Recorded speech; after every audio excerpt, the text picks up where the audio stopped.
Kerry Hudson was born in Aberdeen, Scotland. In her first novel, Tony Hogan Bought Me an Ice Cream Float Before He Stole My Ma, published in 2012, Kerry wrote from the perspective of Janie Ryan, a Scottish girl growing up in extreme poverty. Raised by her mother, Iris, Janie's childhood is peripatetic, moving from one undesirable lodging to another. Her mother often struggles to feed her children, to properly care for them, as well as herself. Janie's childhood is chaotic.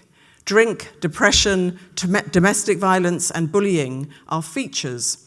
And as she comes of age, the signs are there that she will repeat the struggles of her childhood. While the story could be bleak and unrelenting, it isn't. The characters come to life with fantastic colour and humour, and we're always wondering what is going to happen next. Janie might be a victim of circumstance, but she is anything but a victim in her personality. She has inherited her mother's strength to survive everything that's thrown at her. Mother and daughter, as she grows up, don't always make the best choices. Iris is often her own worst enemy, but that is what makes her so human, so, dare I say it, authentically believable. The novel is deliciously textured. People, poverty, and place are vividly evoked. Dialogue in Scots vernacular runs throughout and is acutely hearable, and the culture the novel bespeaks is at every turn resolutely hand-to-mouth working class. Tony Hogan not only describes what it's like to grow up poor in Britain through a young female perspective, it also shows the deep love and bond between a mother and her daughters. Janie has a younger sister. Their relationship proves unbreakable, although not unshakable. The novel received great acclaim. It won the Scottish First Book Award and was shortlisted for many other awards, including the Guardian First Book Award. Kirsty's second novel, Thirst, 2014, was equally as successful and skillful in its evocation of the story of two troubled lovers, Elena, a university graduate from Siberia, and Dave, a Bond Street security guard who catches her shoplifting but lets her off. Elena has previously been sex trafficked into Britain to become the sexual property of a Russian man and his son in Clapham. She escapes. Dave has his own demons too, a working-class Londoner with a deceased mother and a failed marriage behind him.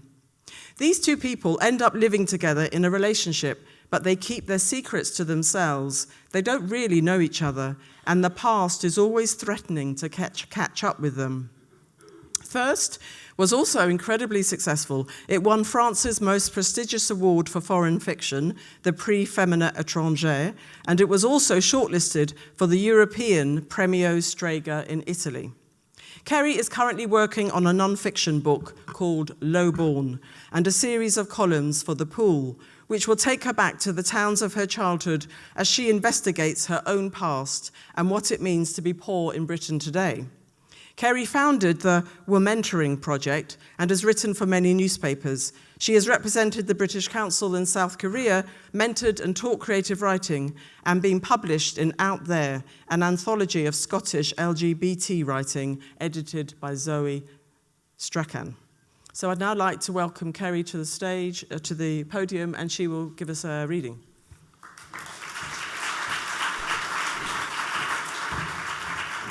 Hi, guys. Can I just say what an enormous honour it is to be here amongst such amazing writers. I feel very privileged. So Bernie very helpfully told you a lot about the books I'm going to read from. This is the book with the ridiculous title, Tony Hogan, etc. And the bit that I'm going to read for you is the moment that Janie is born into the world. So she's born into this clan of matriarchal fishwives, and this is the moment that she sort of bursts into the book along with the reader. I should say she's from a fishwife family. I'm from Aberdeen. There's going to be strong language throughout, so if you're offended, then, well, don't go and see Scottish writers, I guess. So here we go. Get out, you cunting, shitting little fucking fucker, were the first words I ever heard. The midwife, a shiny-faced woman who learned entirely new turns of phrase that night, smoothed Ma's hair. You're both fine. We'll have to give you a quick stitch up later, but baby girl just ripped you a wee bit coming out.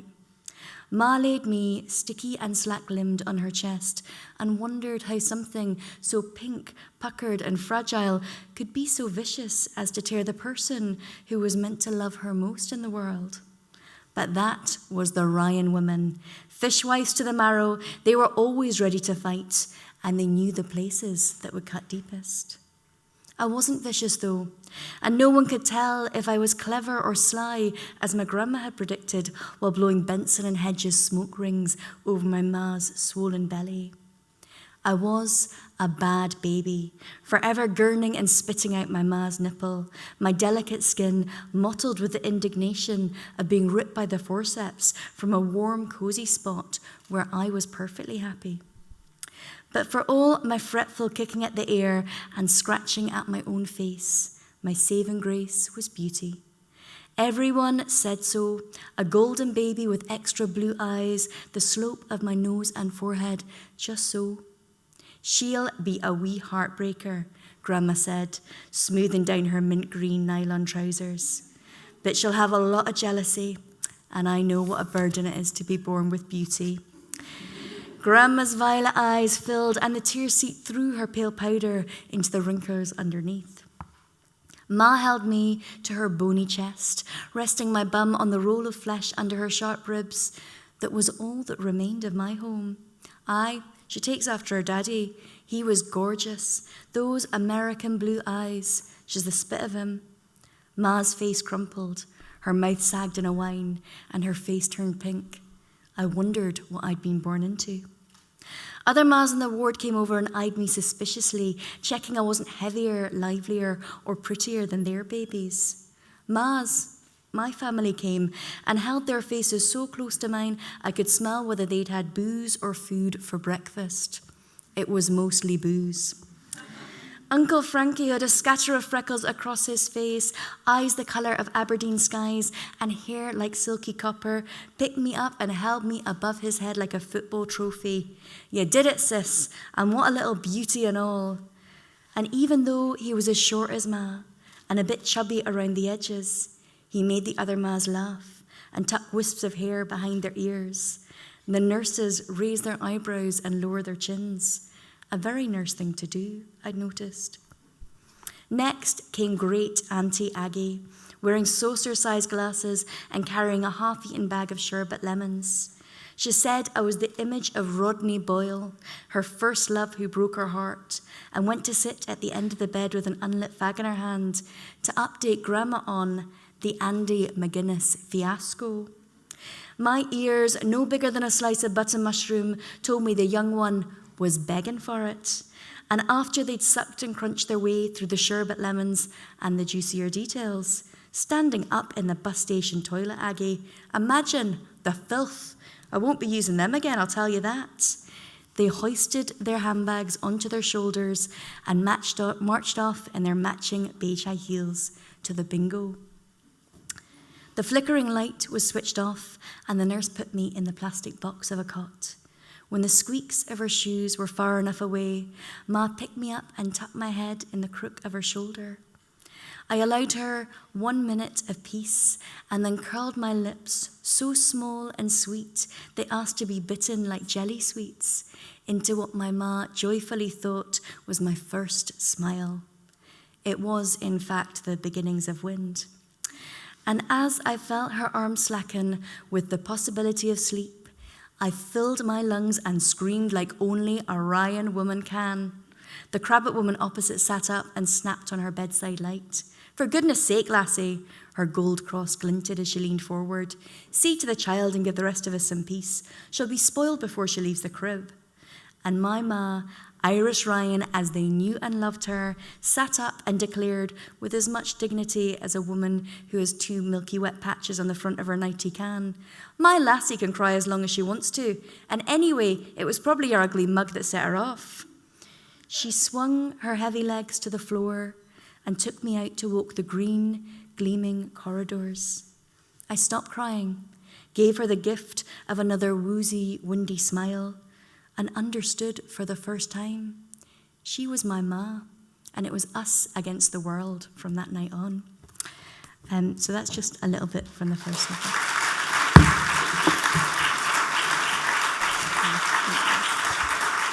Thank you. And then I thought I'd read a little bit, just a short bit from my second novel, Thirst. As Bernie said, it is, I call it a love story with real people, but I guess it's a sort of a painful, fragmented love story. And the part I'm going to read you now, Dave has just come out of the shoe shop he works, and Elena is waiting for him. And a few days previously, he's let her go for shoplifting. So this is the moment when he sees her waiting for him outside the shop. The round of her shoulders is what he saw first, recognized it from all the way up the street. He hadn't noticed the bag at her feet, though, a bulging, dusty red army bag with a sleeve dangling out the top.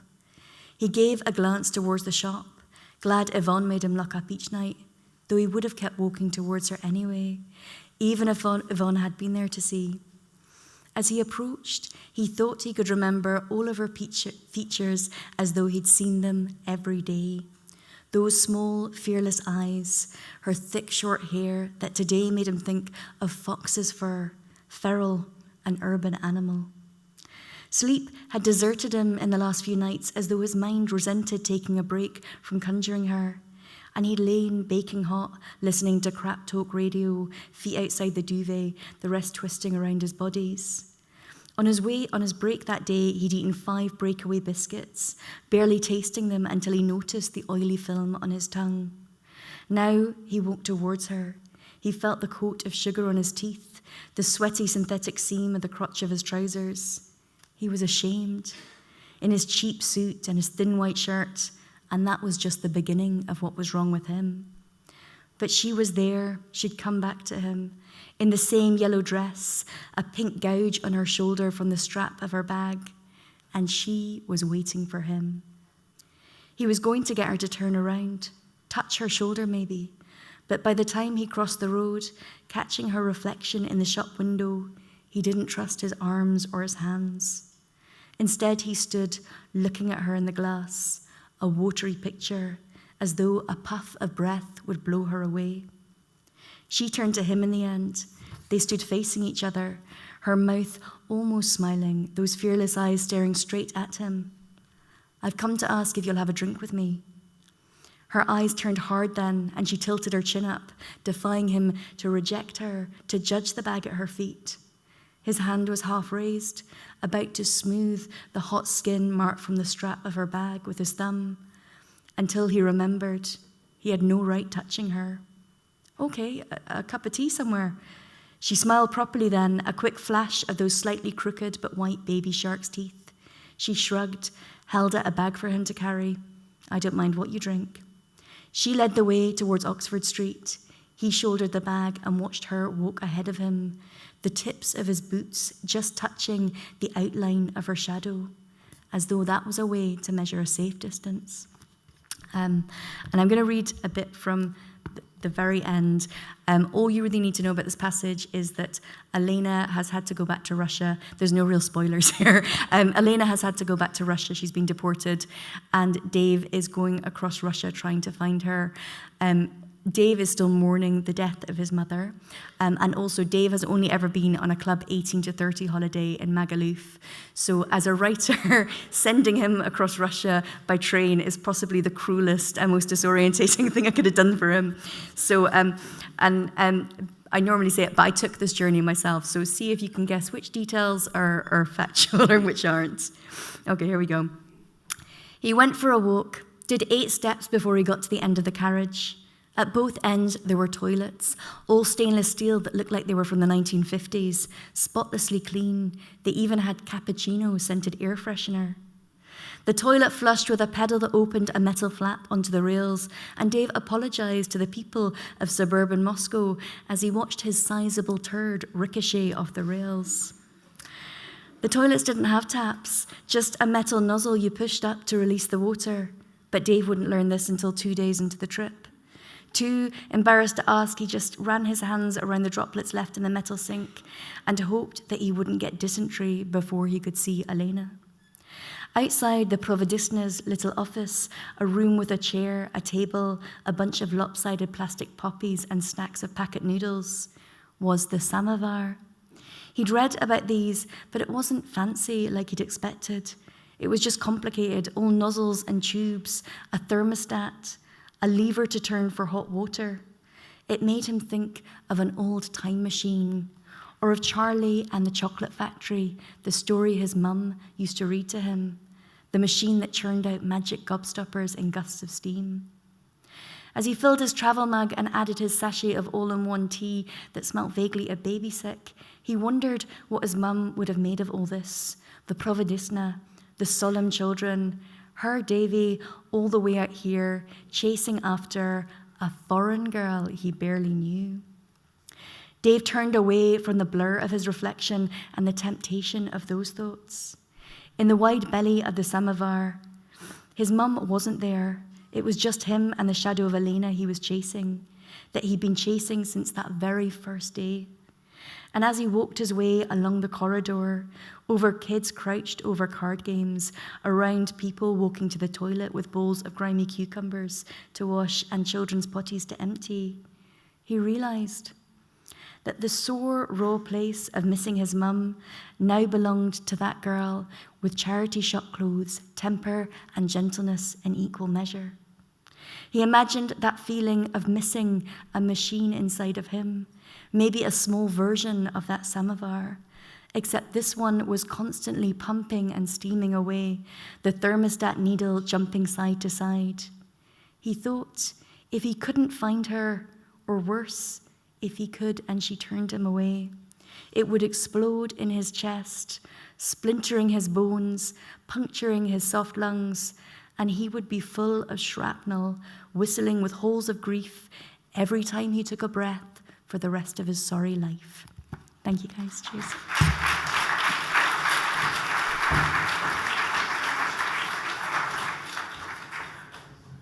Thanks very much, Kerry.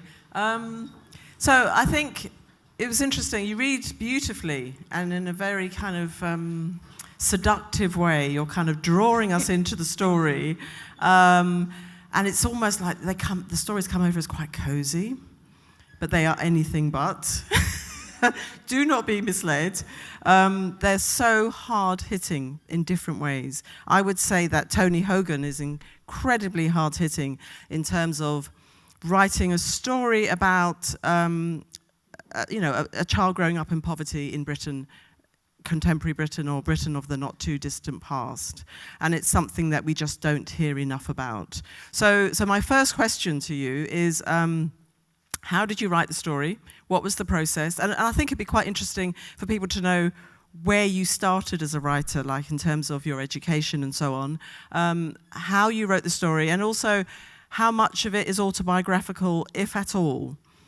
Because, people often think a first novel is very autobiographical, and it may have been inspired by your own childhood, and I can see that there are similarities, but we shouldn't assume that it's all your childhood. It definitely, can you guys all hear me? Yeah, there we go. It definitely is all autobiographical. I'm not even going to try and keep up a pretense of I created this wonderful world. That world existed and I just stole from it. So I guess I would never say that I drifted into writing, but I would say that someone from the background that I have, which is, I wouldn't actually even say, I use working class as a term because it's easily recognizable and it's a big umbrella, probably too big, which maybe we'll discuss. But I would say I'm actually subclass. We grew up in bed and breakfasts, and I went to 7 high schools and 13 primary schools, and so I left school at 15. And even though I loved books, I've got to say that libraries were the thing that gave me more education than all of my schooling. Without those, I do not know what I would have done. But it meant that the idea of being a writer honestly was like saying I'm going to go join the circus in Moscow, or and it wasn't impossible, it wasn't realistic, and so I left school at 15, got to university by the skin of my teeth, and then ended up working for NGOs for 8 years, and then I started writing like very, very sort of quite terrible short stories, actually, if I'm being honest. Not particularly good ones, but one of them won a flash fiction prize. It was 500 words. I won £900. I've never earned that much per word ever again, and that got the attention of a literary agent. And she said, you know, if you got something, send it to me. And so I sent her my sad little 7 stories.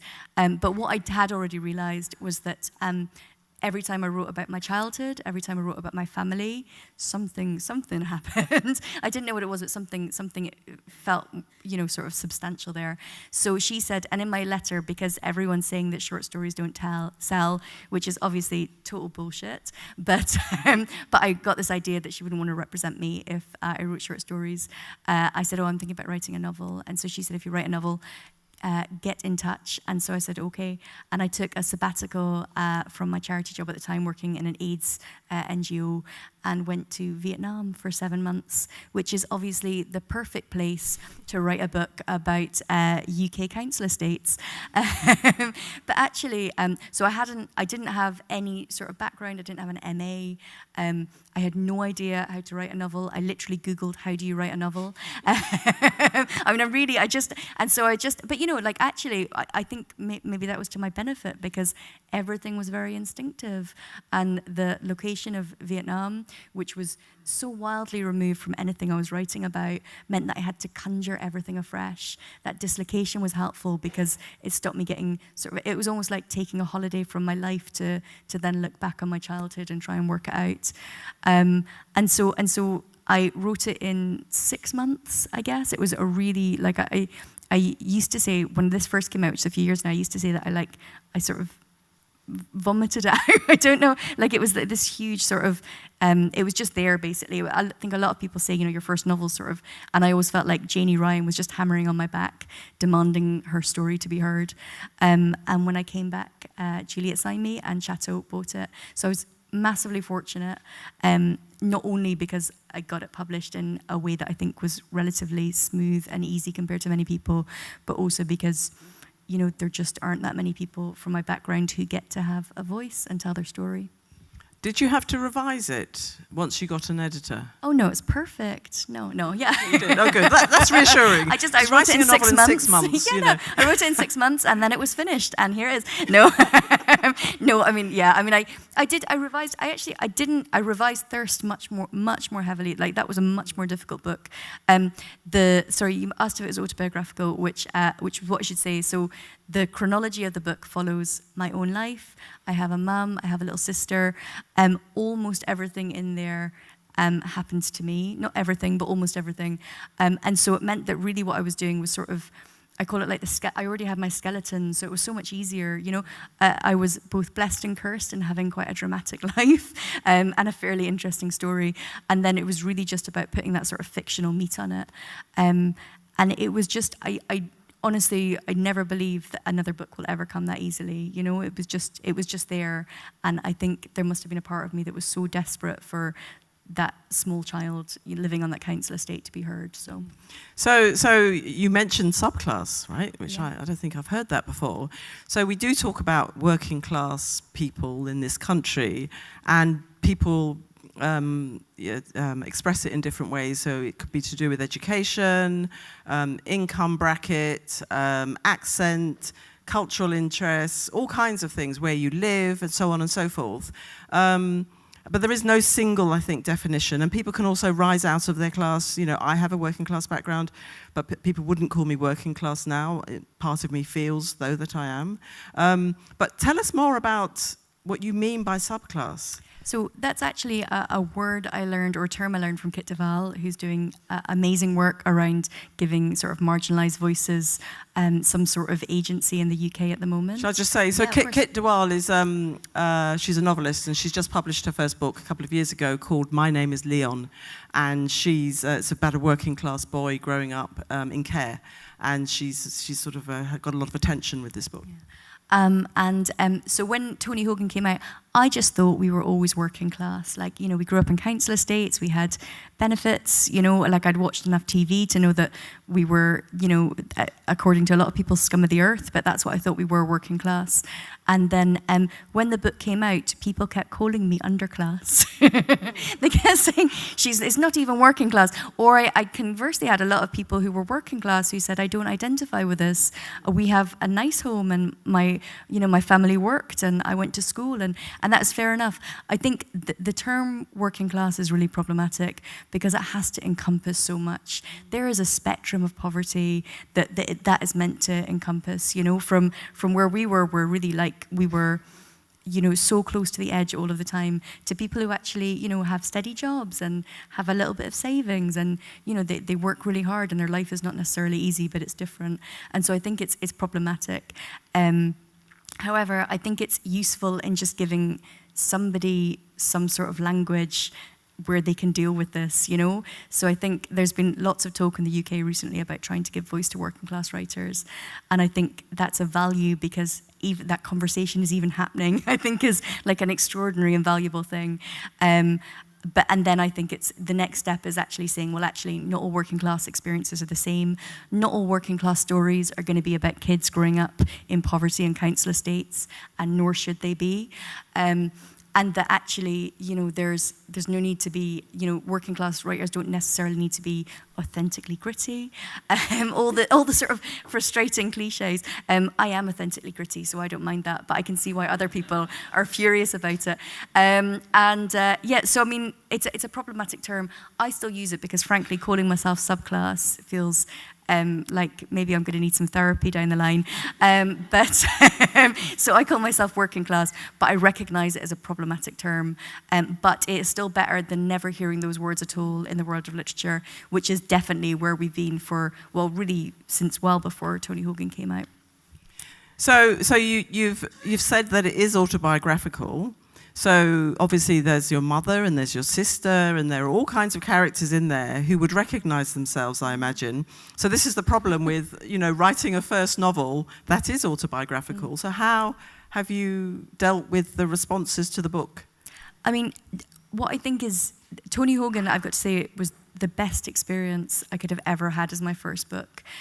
Because I wrote, you know, I grew up, you know, in the way I did, surrounded by media that said that people like my family were scroungers and that my mum was, you know, getting her free council estate and living a life of luxury on her benefits and whatever other sort of grotesque and bizarre stereotypes that the media was pumping out at that time. And so, you know, I had this sort of very complex feeling of shame about how I grew up, particularly because I then went to work in NGOs where people were largely middle class, and I learned how to code switch, if you like. You know, I learned how to sort of present myself in a certain way. And when this book came out, people were so generous and empathetic about these characters. I had to write the book like that, but I was very frightened. I said to someone before it came out, like, if they don't like that, they don't like me. I mean, it was just, which is a horrible position to be in. Don't do that if you're writing a first novel. But people were, you know, what I was really amazed by was the compassion that people had for the family. You know, Iris makes terrible decisions. You know, Janie is not an easy teen, but people could understand the various parts that had contributed to the way that their life was. And so it was really liberating, actually. And I had, amazingly, almost no arsehole Tories, which I just think is astounding. Am I allowed to say that on the British Council stage? Jesus. Yeah. Get thrown out on my first night. So I just didn't have any. What I did have was a lot of people saying, I used to think this way about these people, and now I think this way. And that was, for me, extraordinary. So, well, that's the achievement of the book, isn't it? You're saying that people felt compassionate towards the characters. That's because you have created these very real characters who we identify with and recognise, and taken them on a journey. And people want them to succeed. They want them to, you know, to overcome the struggles that they're in. So, how did your mother? Has your mother read the book, and how has she responded? Yeah, no, I mean, she's proud of me. I think. This is a, you know, like I say sometimes that, like, if you pick it up, you can still feel my heart sort of pumping away inside the cover.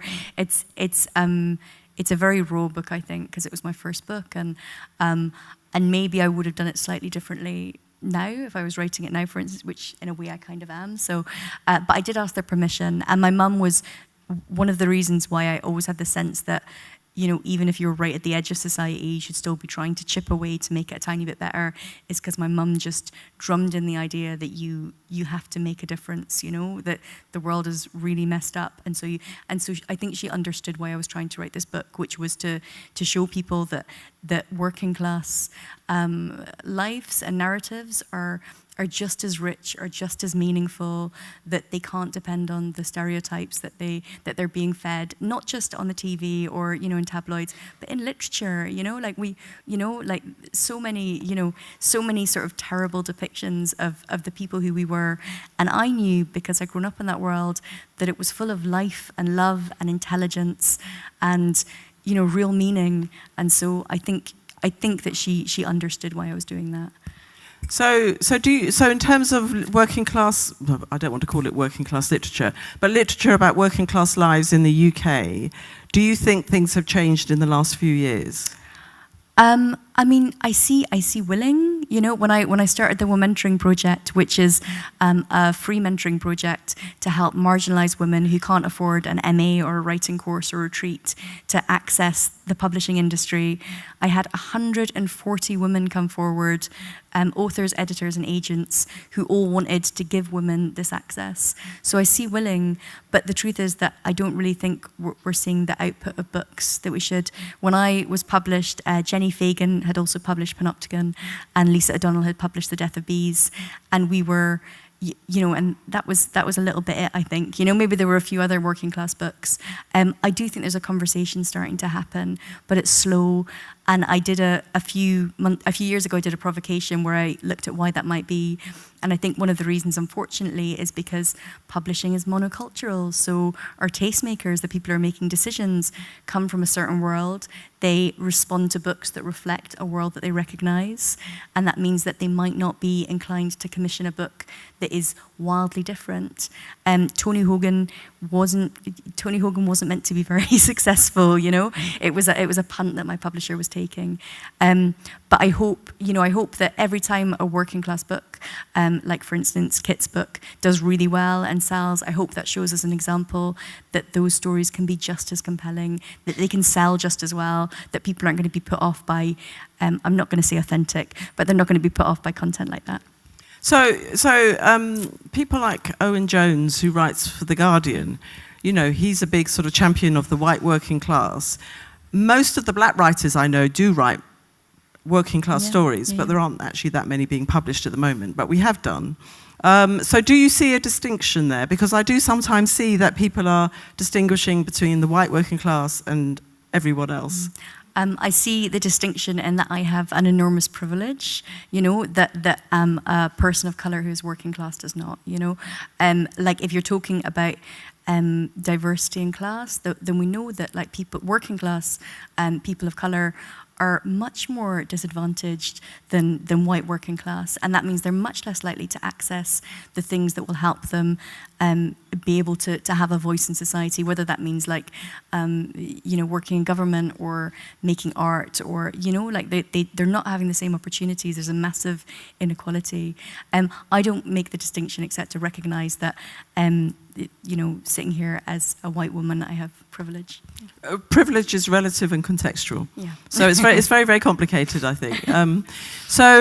So you also, I think, identify as a feminist. Yes, yeah. Yes. So and you've written very strong female characters. Janie and her mother are very powerful. Is it Alina or Elena? Whatever you like, she doesn't mind. Alina is also a survivor. Can you talk about how possibly your feminist politics shapes your fiction, if at all? Yeah. It's funny because I'm absolutely a feminist, like without any doubt. But I didn't set out to write feminist books. I was just raised in a home where there was just strong women.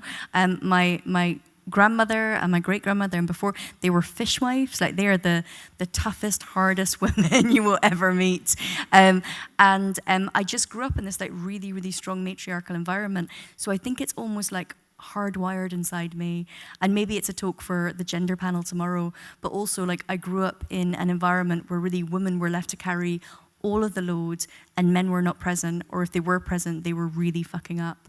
And so again, that just meant that instinctively I wanted to write about the experiences that I'd had, and that's about, showing women to be complex and incredibly strong. Like Iris, the stuff she goes through to raise those children, even if she makes mistakes, is incredible, and women are doing that every single day. And I really wanted to show and pay tribute to the sort of strength that women like this need to have to even get through a day, let alone raise kids and, raise them well.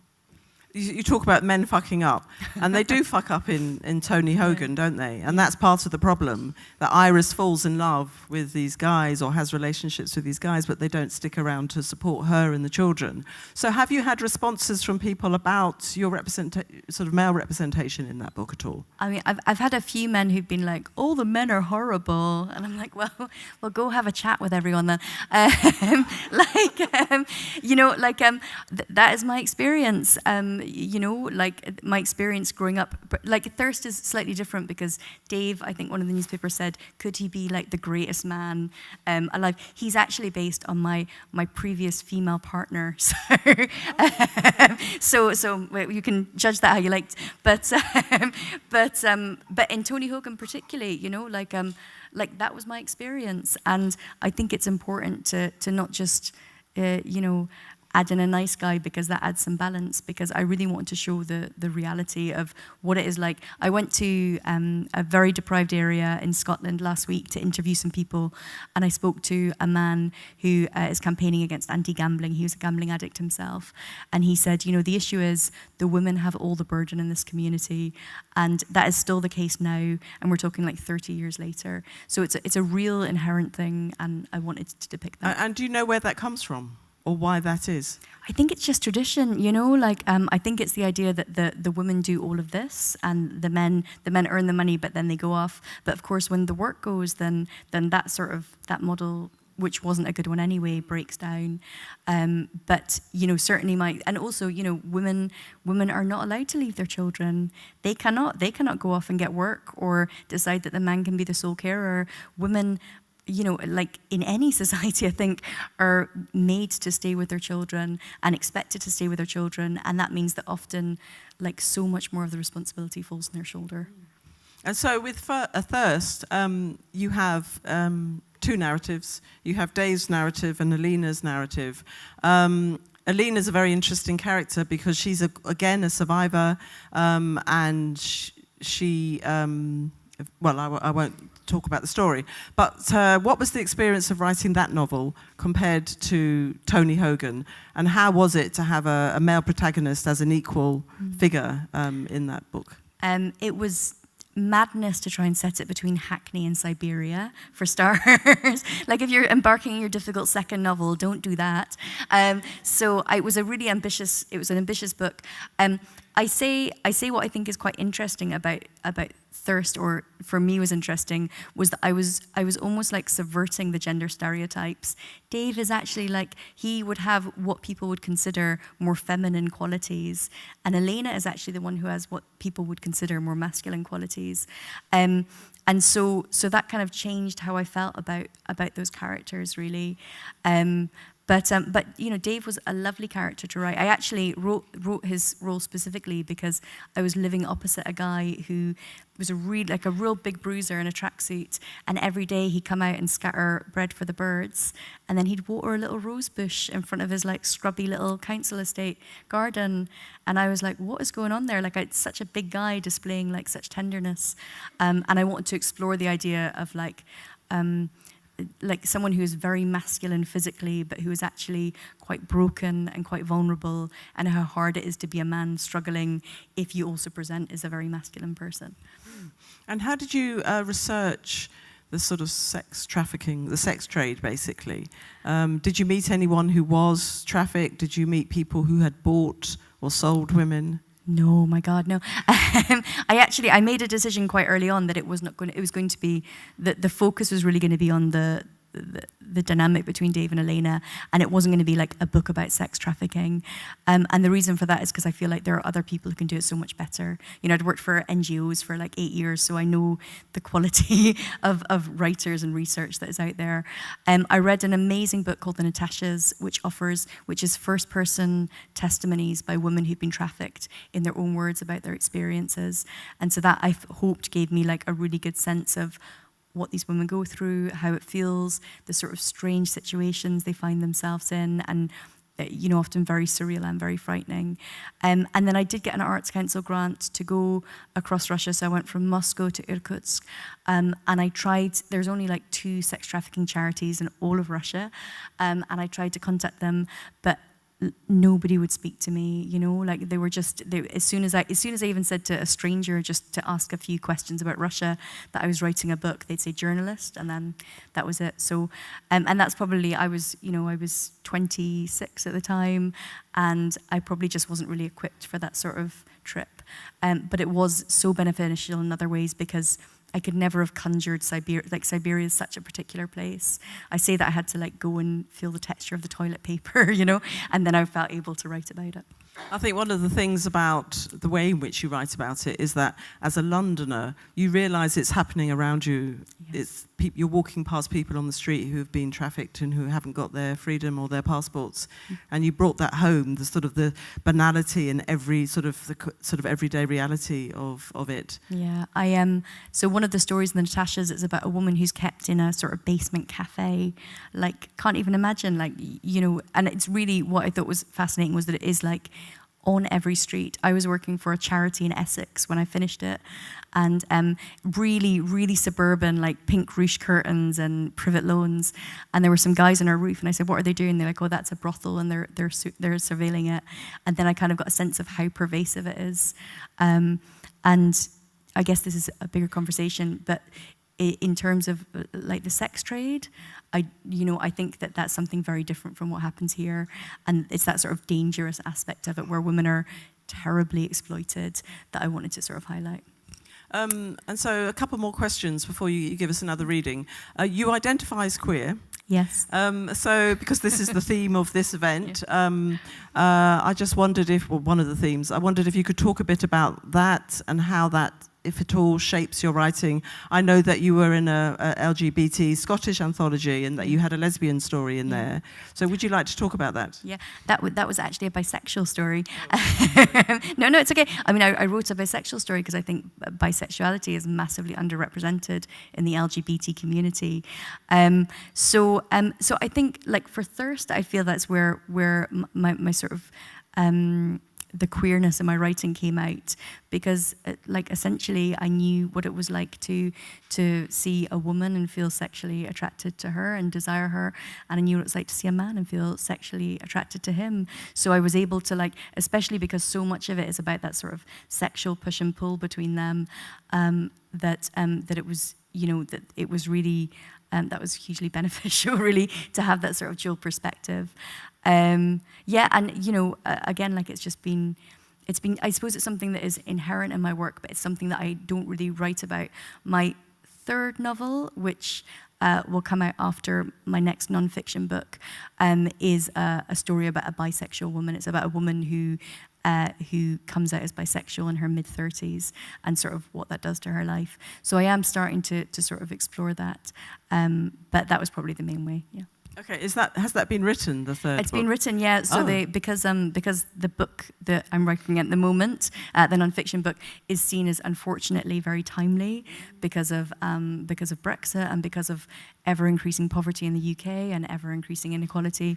And we're publishing that one first, but the third one is written and will be published after that. Okay, and do you have a title for it? It's called You're Here at the moment. Cool. So can you tell us about Lowborn then? Yeah, sure.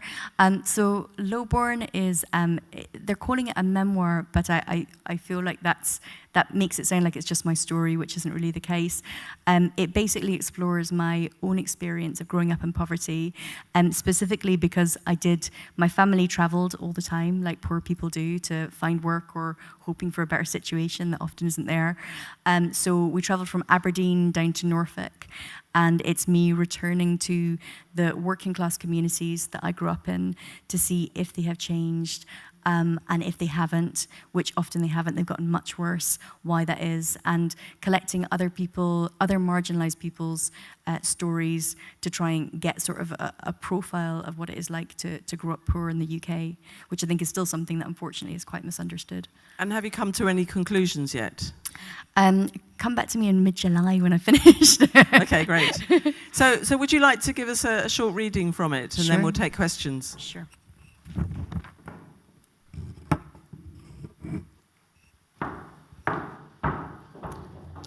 So I'm not reading from Lowborn itself, because I said to Bernie, it's still my insides, it's still a bit raw.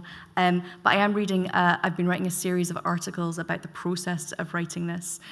So I'm reading you the first of that, which is talking about my decision to write this book. How are you feeling? The producer asks, camera pointed towards me in the backseat of a car as we slowly drive along a dilapidated street in Aberdeen. I feel nauseous recognition. I haven't been back to this place in over 30 years. I spent my whole adulthood running from it. I feel as though I want to be anywhere else. I'm being filmed for a documentary about hidden homelessness, and this is the first research trip for my next book, Lowborn.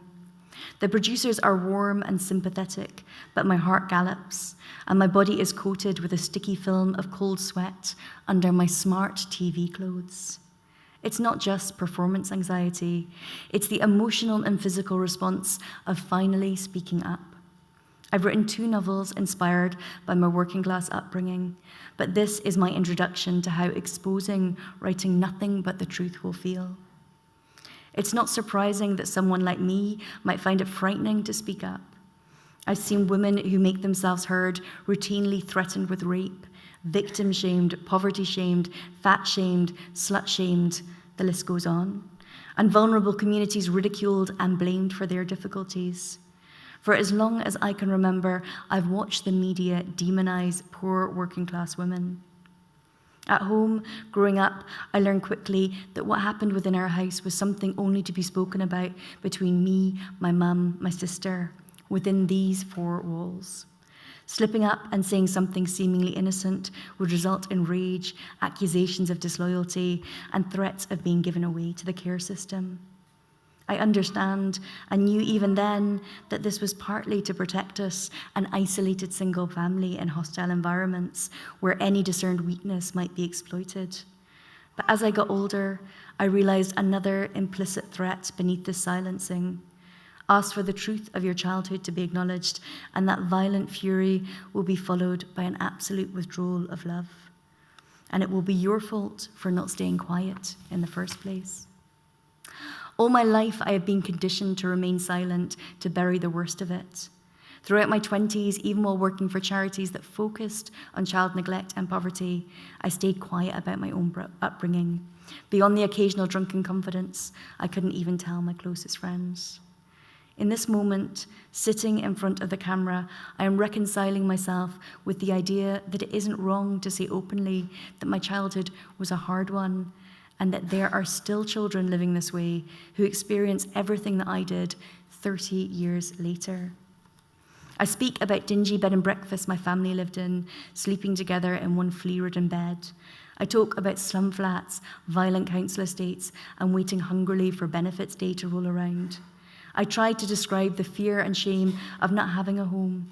I recount the names we were called: scroungers, chavs, scavs, neds. How career guidance laughed at my wish to attend university. How I had more schools than I can count, and I left school at 15 with no qualifications.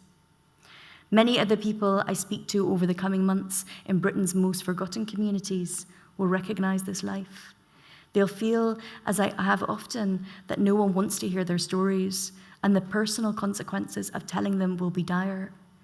As Jeanette Winterson says, unhappy families are conspiracies of silence, and no one breaks the silence will be forgiven. He or she must learn to forgive herself. Of course, there is a part of me that is terrified of writing this book. But in a society where almost a third of children live in poverty, the urgency of speaking out when people might actually listen seems obvious. Back in Aberdeen, the car pulls up outside the squat grey council building that used to be my home 35 years ago. I still have bad memories of that time, a searing slideshow when I close my eyes.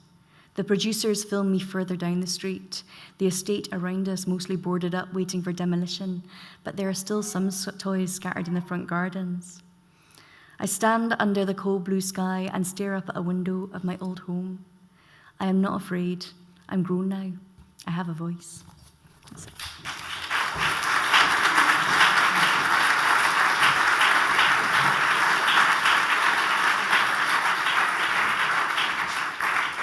I think you slipped in there that a third of British people living in poverty. Yeah. I mean, that's shocking. I didn't know that. And increasing all the time. Poor children in poor areas are actually just getting poorer and are set to just get even. I mean, it's really terrible at the moment. And actually, you know, like I tried to be informed, but since reading Lowborn, like every day I read the headlines, and I just basically committed to spending 2 years really angry. I said to my partner, is this going to make me like strong and angry or break me? And he's like, oh, I don't know, just see. So yeah, awful. Yeah, and very interesting. We look forward to the book and the documentary. Yeah. So we can take questions now. Can we have the lights up, please? So we have first question from Juno. Hiya. You're right. Hiya. I have a question because I just posted a clip of your talk on Instagram, and David Ames from the BBC's Holby City chipped in. He's saying, my old I university know, Kerry, friend. but I want to know, given that you left school at 15, how did you get to university? And do you think now, with the way that British universities are run, do you think you would have ever got to university? No, I mean 100% not. And in fact, one of the things I keep going back to when I'm writing the book is the idea that we've got an erosion of our library services. The resources that schools get in poorer areas are so much worse than the resources in better off areas. I was pretty academic, but I truanted a lot. I moved around so much, it was kind of hard to get a scrappy education. But I did have libraries. I had access to funding. So the reason I was able to get a BTEC, I got a BTEC in performing arts, totally worth it, guys. And the reason I was able to get that is because I told the Social Security, our benefit system, that I was learning how to be a technical lighting person. And that was the only way I would have gotten funding to do that course, like whatever the small amount of money it was I got weekly. And there were fees when I went to university, but they were nominal. I mean, if you think about coming from a house where your family like never have £20 to spare, like never, how on earth can you justify paying tens of thousands of pounds for a degree that you think, and particularly actually, how can you justify doing it for something, you know, like in a humanity that actually might not even result in a physical real job? I think that's like a huge barrier. I don't know if I would have been able to do it, and I was really only good at the humanities, but I don't think I would have done it back then. Great. Thanks, Gina. Okay, take another question. Yes, the lady over there. Hey, thank you. I really enjoy the talk today. And then I actually want to ask about Ken Loach and one of his films, Daniel Blake. Have you seen that film? I haven't. It's terrible, isn't it? I keep meaning to, but yeah. Okay, so yeah, but it's still possible, I guess. So Ken Loach is obviously one of the well-known storyteller, working class storyteller. And one of his recent work, Daniel Blake, the female protagonist, actually I thought she was described pretty much stereotypical, and then I didn't feel so comfortable with that. So yeah, but you haven't seen it, so maybe you have. Did you? No, I haven't seen it. Yeah. Okay, but so there's a particular sin. So that I forget her name, but the female protagonist, she's not even working class, but under actually, even actually in a poverty, and she became sex worker. I mean, she became obviously to feed her kids. And then Daniel Blake, who was keeping great support and friendship with this female character, he found it out, and it showed great disappointment and then shame and then also sympathy. But there's some actually some negative critique about that particular point. So is it actually objectifying the sex worker? And then, like, are you supposed to be shamed about sex work, or this voluntary choice to be a sex work? And then, yeah. So, I mean, I feel like that's a very complicated issue. What I will say is that if you grew up with very little hope of ever, you know, if everything around you reinforces the idea that you have no value, then that's already a structural inequality that can contribute to a decision that you might make. I mean, I'm a bit stumped. I feel personally, I feel like sex work, women are often exploited from working class backgrounds and from poor backgrounds. We're more likely to be exploited. That doesn't mean that someone can't make the decision to become a sex worker, and there's some really good trade unions for sex workers now, and women doing it very much on their own terms. But obviously, if you come from a background where you are already struggling, you're really quite in need of the money, then I think it slides over into exploitation, or you've got even less of a choice, I guess. yeah, so sorry, I just wanted to ask, maybe it's better to be general. So as a female writer who is talking about working class experience a lot, do you recognize yourself a bit different to be a male narrator in this story theme and in this topic? Yeah.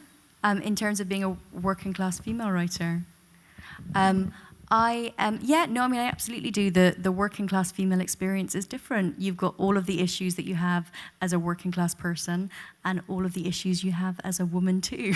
I think that one of the things I wrote in one of the columns I wrote was that as a woman, I found growing up working class, a lot of my value was attributed to my sexual desirability, you know. Certainly I wasn't told that I could do anything or be anything.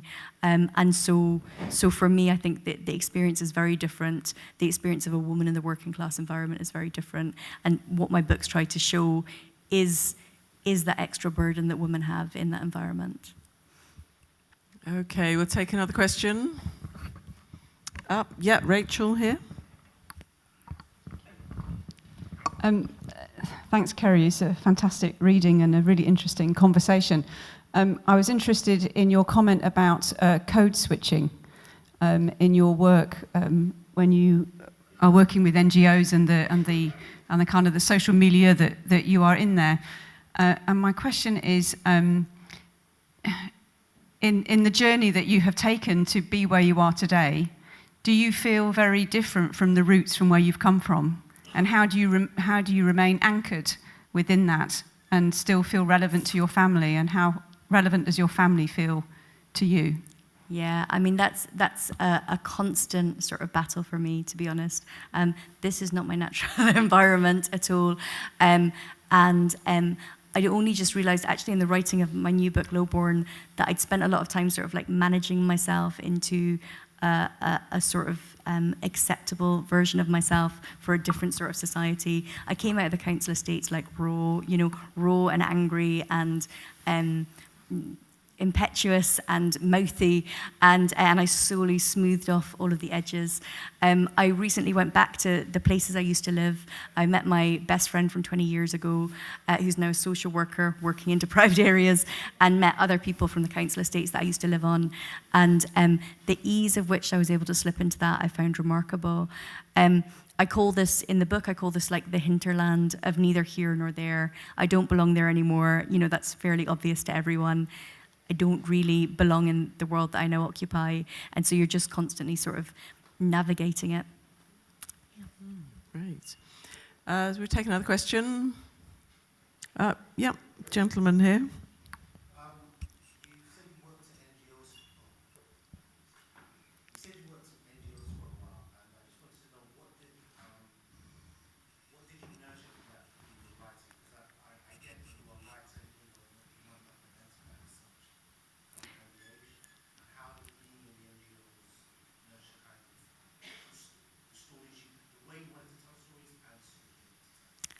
I went into NGOs because I wanted to change the world, you know? Like I'd grown up in a world that I knew was unequal. My mum told me all the time how unequal it was, and I wanted to change the world.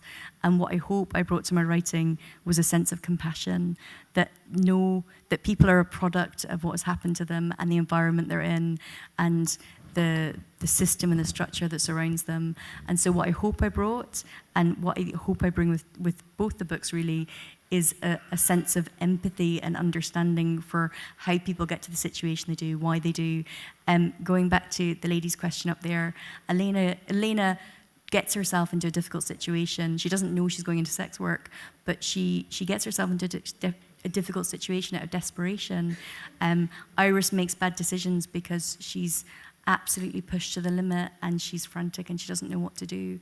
And I find that the people who are often the least compassionate about this sort of segment of society are people who do not know what it is like, cannot even imagine what it is like to be under that much pressure or to feel that desperate. Yeah.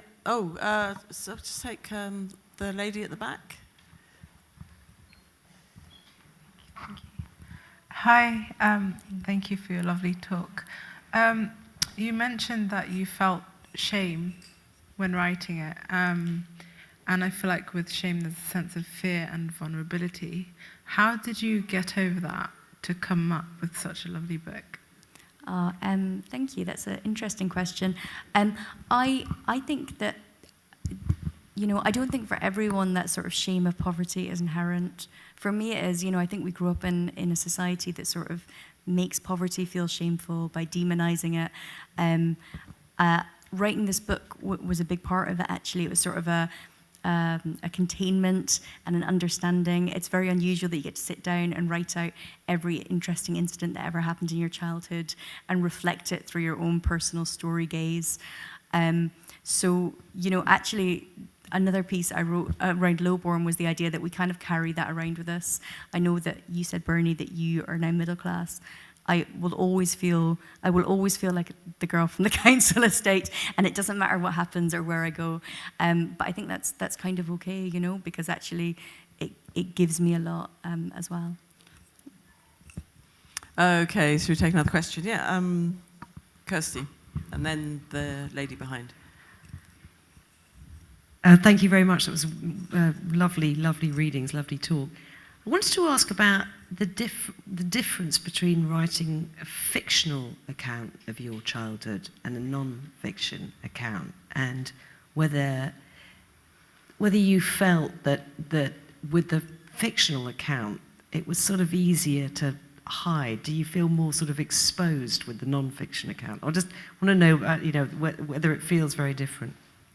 It does feel incredibly different, actually. I'm right in the middle of writing Lowborn, so I'm kind of just learning it. It takes a lot more craft, is what I'm learning, because you have to be, it's a much fairer process. When you're writing a novel about your childhood, then there's lots of smoke and mirror techniques.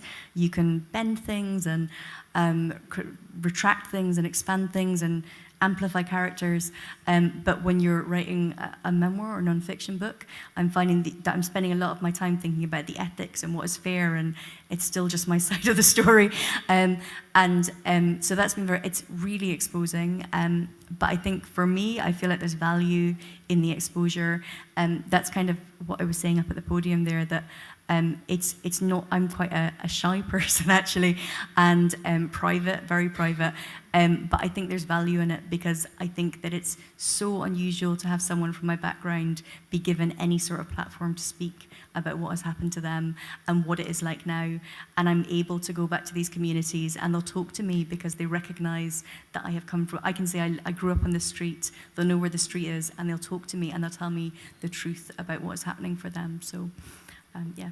You're creating the platform, I have to say. They're not giving it to you, are they? You are creating it. I'm elbowing my way into the table. Yeah. So the lady second row back. Hi, thank you very much. Thank you so much for sharing your story and, you know, the journey that you've been through. From everything that you said, you know, you can really hear the passion in your story. Would you say that the books that you feel you're going to write are all going to be based on your childhood? Or do you think that somewhere along the way, because of course you've told us a little bit about your background, do you think that in the future, some of the stories will sort of like concentrate on the journey itself, as well as, you know, what happened when you were a child, sort of like the struggles that you actually got to, you know, through school, trying to get into university, and even where you are today? Because I think it's quite valuable where you were from the beginning and where you are today, especially when things have changed enormously. Do you think that will ever actually come into your books at some time in the future? So Lowborn is very much about that, like the absolute strangeness of occupying the space when, you know, I left school at 15 to be a waitress, and I firmly believed I was just going to stay a waitress. There's something very strange about that. So Lowborn is kind of about like where you exist on the class spectrum, then, you know, where you belong, how that impacts your sort of ability to move through the world, I guess. I think, I think it's an interesting thing. I'm concerned about writing about it now, I guess, because I feel I maybe don't have enough retrospect. You know, I think that that 10 or 12 years retrospect is no bad thing in trying to like untangle everything. All of my experiences are very fresh right now, so maybe they haven't had time to sort of imbue themselves with a sort of understanding that's needed to write about them in a way that feels, you know, sort of substantial. Thank you. Any more questions? Yes, the gentleman, fourth row back. What's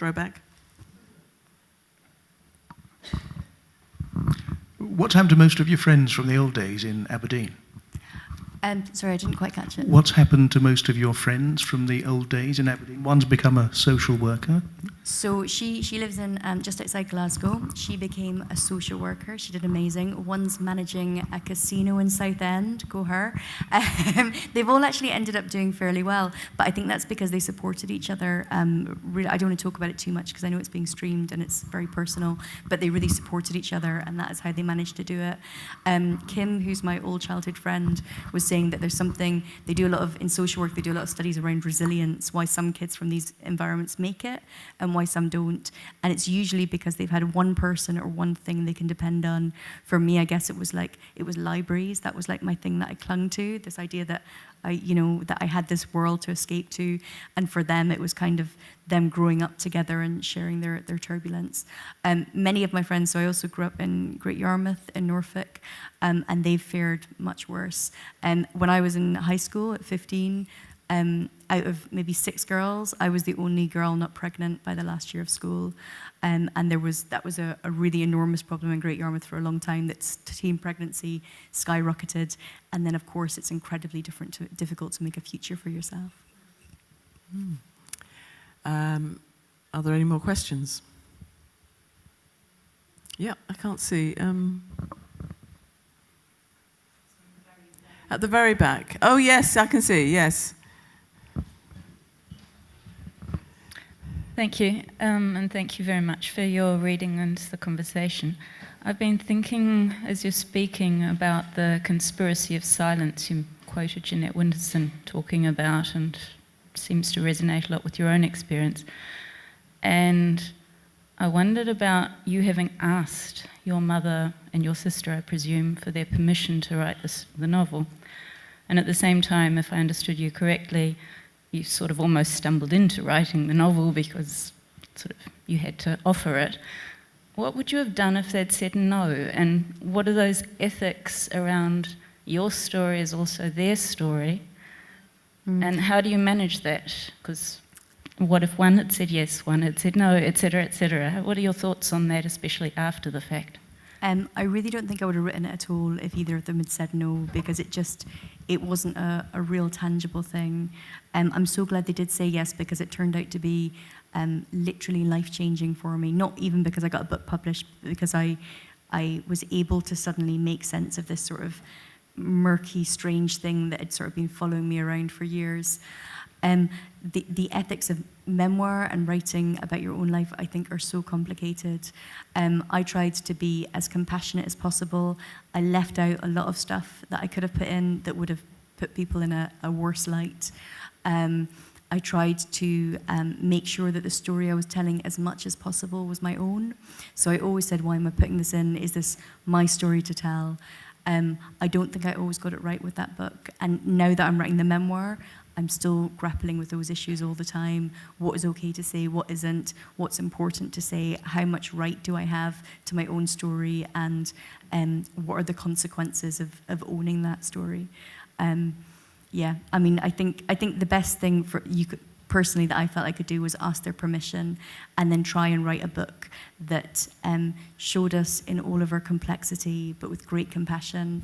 I don't think anyone's ever read that book and said they don't love each other. And you know, in many ways, it's a book about the love in that family. So,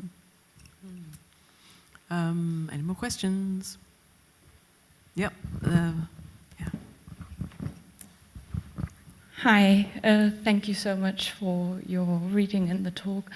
I was just wondering to what extent the working class background can be a blessing and a curse at the same time, because it's obviously something that needs a voice, and it's, well, enriching to read stories from that perspective.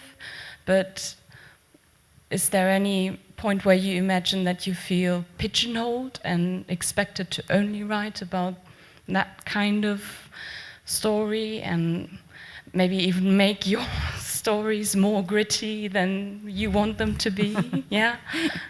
Nothing's too gritty from my stories, but no, I know a lot of writers, queer and writers of color, and working class writers who do feel pigeonholed.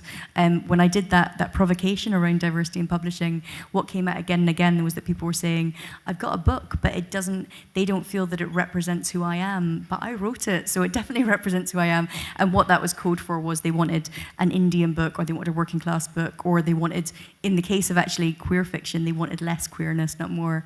But for me personally, I feel it is such a privilege to get to have my stories out in the world, to get to make any sort of change to people's perception. I feel it's the greatest privilege, and I did earn it, I guess.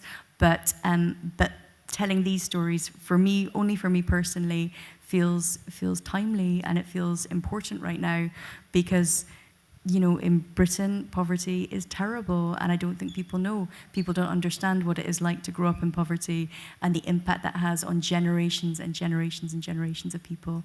So I'm actually very grateful for it. Anyone else? Nope.